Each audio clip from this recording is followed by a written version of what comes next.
يبدو لك أنك تتكلم محادثة جدية على التليفون. قلت له لا، أنا أتكلم مع خالي، وأخرجت التليفون ويعني أخرجت الفيديو اللي يراه. وعندما رأى الفيديو وقلت له أني أنا أتكلم معه في اللغة العربية، وقال لي: لماذا تتكلم في المطار في هذه اللغة؟ ألا تعرف ماذا يحصل في الإرهاب؟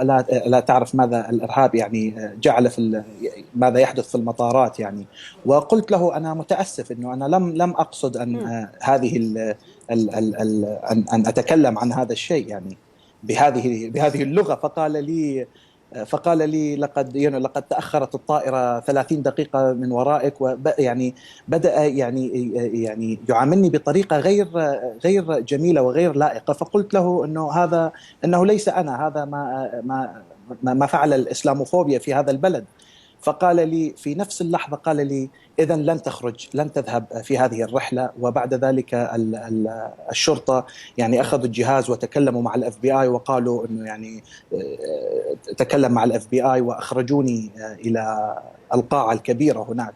وبعد ذلك يعني رأيت العديد من الشرطة والكلاب تأتي، وذهب هذا المسؤول في ساوث ويست لجلب حقيبتي، فأتى بحقيبتين. وقلت له: أنا لدي حقيبة واحدة، ولكن لم يثق فيه.